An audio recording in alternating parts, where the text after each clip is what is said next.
Hi, I'm Thea. Everyone said I was crazy when I opened the first restaurant in a desolate Miami warehouse district. Now the whole world knows that as Wynwood. Then I did it again in Alapata.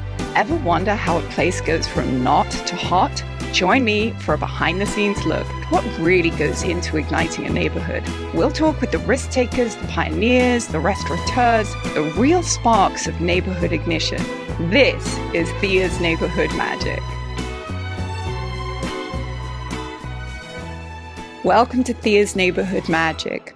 In this episode, I speak with Detroit developers Akunna Olumba and Marcus Jones of the Legacy City Group, who are creating neighborhood magic in Detroit's Live 6 district.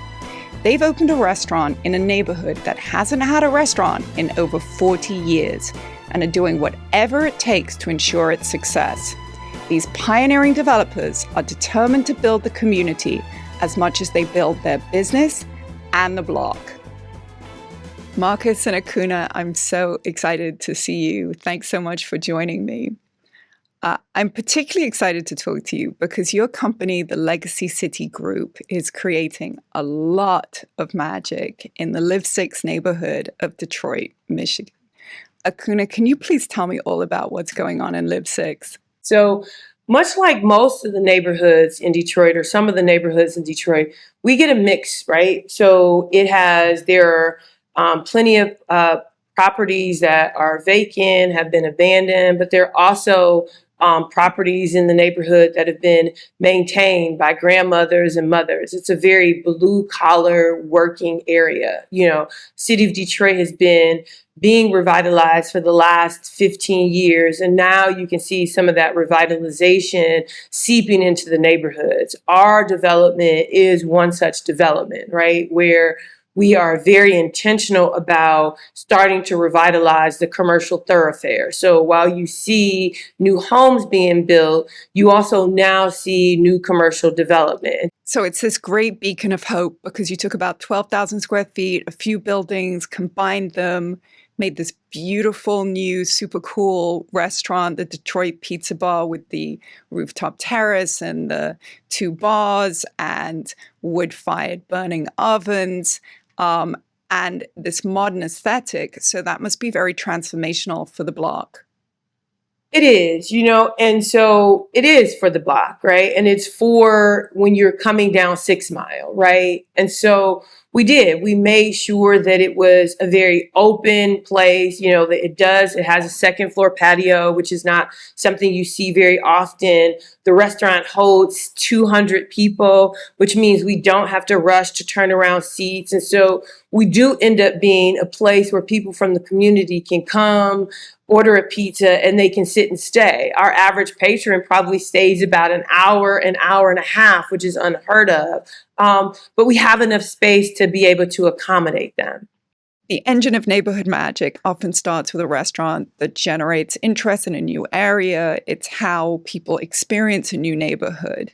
It serves as a locus for the community and a catalyst for growth.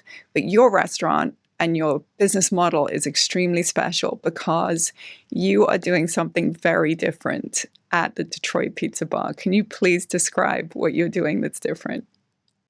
Yes, we have a two-phase approach. The first approach is investing in human capital, where we have a nationally recognized apprenticeship program in which we hire, train, and upskill individuals that are from the Detroit neighborhood or the Live 6 neighborhood. The second part of that model is a profit sharing model, right? That's the equity model. So those individuals that are with us for a year, we take 20% of the profits and then we divide those profits around those individuals so that they begin to see what their hard work means to the restaurant. I think that's genius, and I think that should be a roadmap for how this should be done. I'm so impressed by the whole thing. Marcus, how did you both arrive at this business model? So we studied how to rebuild in a way that would support the neighborhood, but also in a way that was sustainable.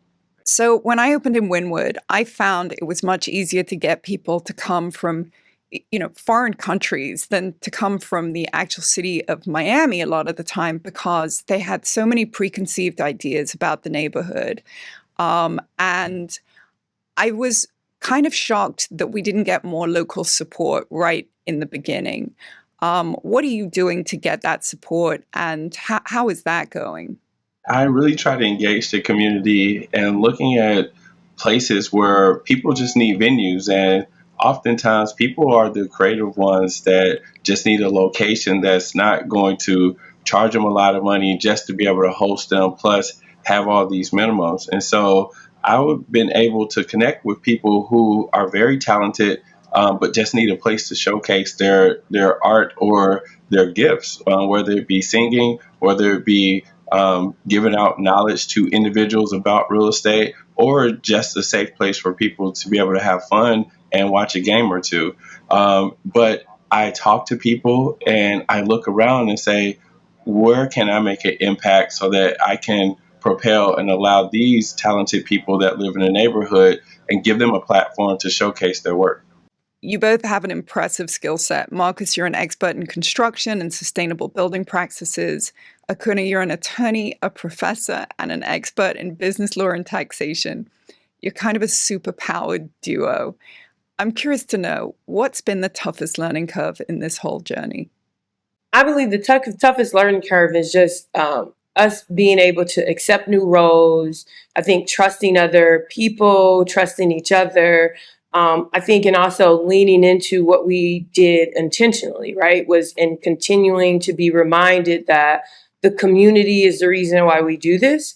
And so even when we end up in situations where we're not sure how we're going to get out of it, that we continue to move forward with the community in mind, understanding that we have an 8 to 12-year commitment to this community, so that they have something that they can look forward to every day.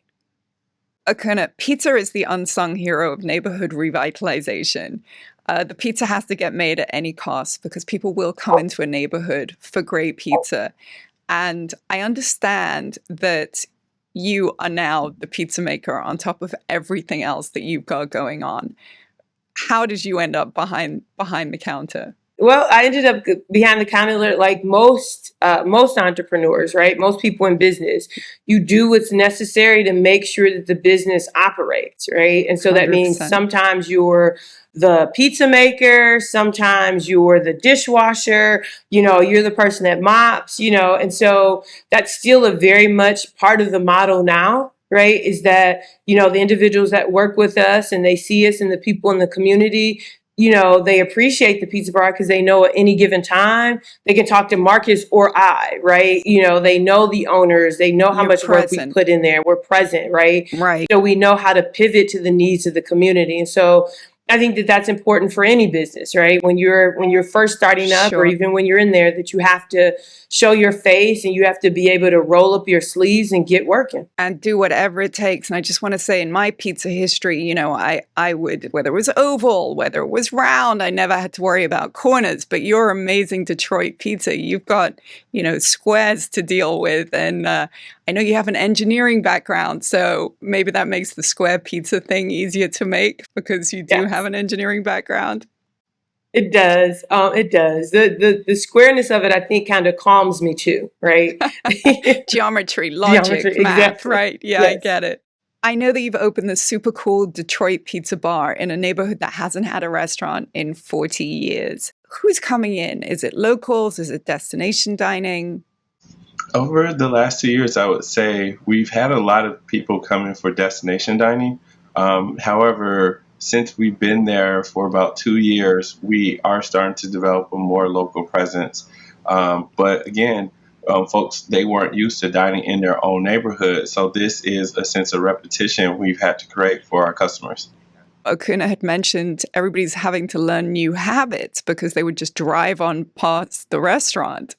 Exactly. And so a lot of people say, well, we remember, the grand opening and the ribbon cutting, but we forgot that you all were here and would right past us. Or they would say, we never go down this stretch of McNichols. So they forget that we're there and they're used to going alternative routes that have more stable businesses.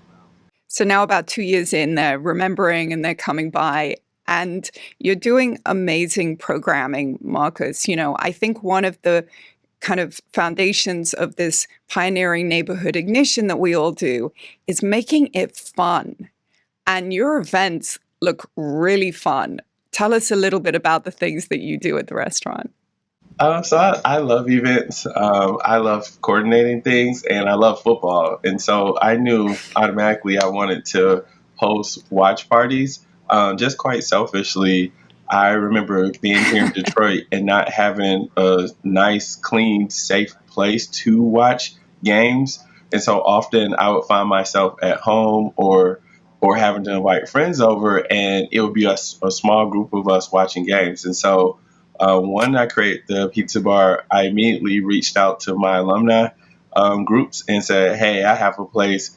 Please come watch the game with me because I don't want to be here by myself watching games." And so it kind of morphed into now we throw and host various events, including art shows, live music performances, real estate networking events, wealth management events, and just a various number of events that could not be held in the community. And so for me, I feel very blessed to be able to have such a space that's flexible and amenable to be able to hold and host various groups. So I don't think you need a lot of reason to come to your restaurant because the food looks so good. Who's creating the menu there?